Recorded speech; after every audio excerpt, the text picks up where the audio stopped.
Hi guys, for today's vlog, so maraming nagre-request na itong topic na to. Magkakaroon daw ba ng travel ban kapag hindi na nabayaran ng utang sa Tabi?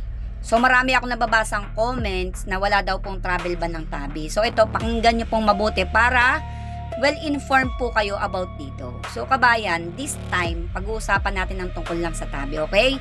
So sa mga hindi po nakakaalam, isa ito sa pinaka-popular na Buy Now, Pay Later or BNPL application sa UAE. So madalas itong ginagamit sa online shopping at installment purchases. So eto na ngayon, marami ring nagtatanong ngayon sa akin na posible daw ba ang travel ban dito. So ito yung pag-uusapan natin ngayon sa aking topic. Una, ang sagot ay oo, posible. Kaya marami pong haka-haka dyan sa comments na wala daw pong travel ban. Posible po, pero sumusunod ito sa parehong general legal framework na napag-usapan natin sa vlog ko na Cash Now, kung bakit nagkakaroon ng travel ban ang mga nangungutang na hindi na nakapagbayad. So meron pong hinihingi ang korte, okay? Ang travel ban kasi sa mga hindi po nakakaalam ay hindi specific o unique sa iisang particular na company lamang. Kasi maraming nagsasabi na naman dyan na bangko lang daw po ang pwedeng mag-travel ban.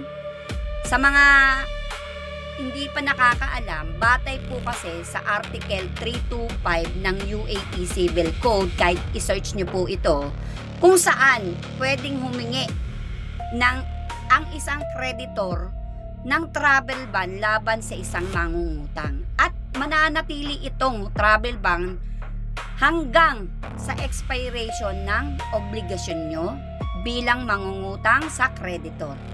Pangalawa, importante malaman ang eksaktong proseso. Ayon kasi sa isang legal consultant na kinapanayam ng Gulf News, kadalasan sa mga usapin ng mga unpaid debt, ang isang creditor ho, tulad ng Tabi, ay maaaring humingi ng travel ban matapos makatanggap ng judgment sa isang civil case. Kapag ganito na, kailangan mag-open ng ang creditor ng execution case pagkatapos ng judgment. At kung hindi sumunod ang mangungutang sa execution notice, doon lang talaga humihingi ang creditor ng travel ban para maiwasan ang flight risk. So may mga kaso rin kung saan kung malinaw ang ebidensya ng liability, pwede pang humingi ng travel ban kahit bago pa man ma-file ang civil case, basta't ma-file ito sa loob ng takdang panahon matapos mag-run ang ban. Pangatlo, ano ang pagkakaiba ng Tabi sa Cash Now dito? Dahil ang Tabi ay isang BNPL platform na kadalasan para sa mga particular na mga small purchase lamang tulad ng gadgets, damit o mga groceries pa yan. Kadalasan ay mas maliit ang halaga kumpara sa personal loans. Base kasi sa general practice, ang mga credit card arrears at maliliit na BNPL, okay?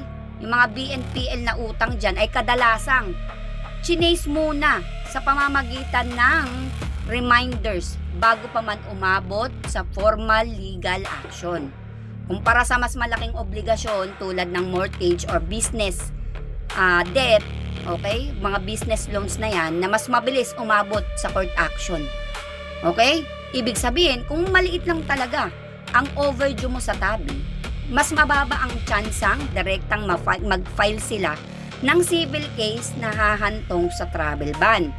Pero hindi ito 100% guarantee mga auntie, mga uncle, okay? Lalo na kung dumami o lumaki pa ang utang mo sa iba't ibang lending platform. Pang-apat, paano kung umalis ka na ng UAE habang may utang pa sa Tabi? So marami ding comments dyan na yung mga kaibigan nga raw nila nakauwi ng nakauwi ng Pilipinas nang hindi hinarang ng Tabi, okay?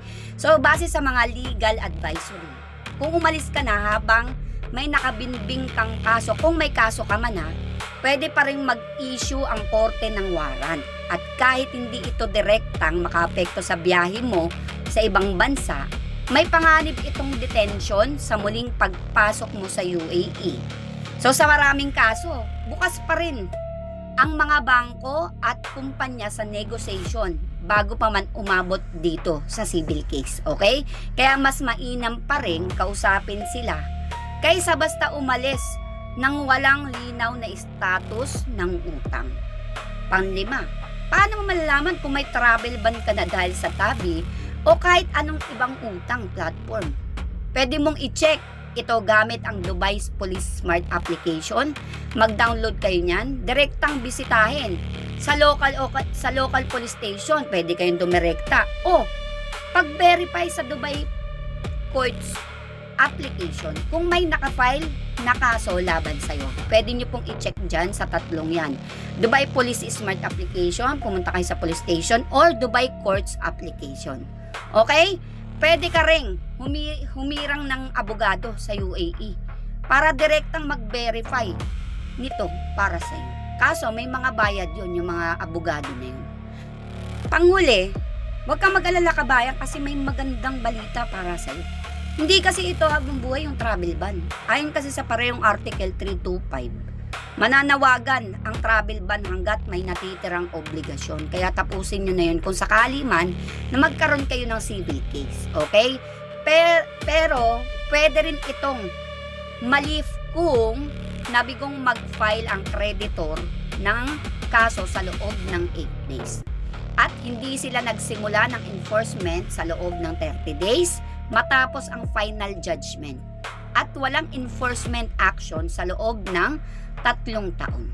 O kung ma-confirm ng otoridad na illegal na ang stay mo sa UAE at dapat ka nang i-deport. Sa madaling salita kabayan, oo, posible ang travel ban dahil sa tabi. Huwag kayong mag-asa dyan sa mga haka-haka na keso ganito, ganyan-ganyan. Kasi wala pa kayong civil case. Pero, ito ay dumadaan pa rin sa parehong proseso ng korte sa napag-usapan natin before sa Cash Now. So, doon, kasi sa korte, sa Federal Decree Law Number 42 of 2022, kailangan kasi ang threshold mo is 10,000 patas ang inutang mo at mapatunayan ng korte na talagang tatakasan mo ang utang mo. So, ganun lang nagkakaroon ng civil case. Pero, hindi pa rin tayo guarantee, okay? Kasi hindi naman natin alam kung kailan pwedeng mag-file ng civil case ang mga lending platform. Kahit maliit na halaga pa yan, possible pa rin.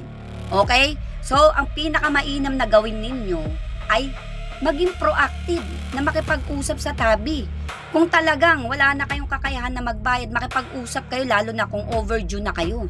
Huwag niyong hayaan na dumating ang punto na magulat na kayo, meron kayong civil case. Pero hindi ito guarantee, okay? Hindi ito instant yung pagkakaroon ng travel ban. Kaya maganda, mag-check pa rin kayo sa mga nasabi nating application. Okay, disclaimer lang mga auntie, ang impormasyong ito ay galing lang sa publicly available na batas ng UAE at legal advisory articles mula sa Gulf News at ibang law firms. Hindi ito legal advice, sinasabi ko paulit-ulit kasi marami time bashers dyan. Hindi po legal advice ang sinasabi ni Auntie Ja at hindi ito official na paliwanag mula sa tabi.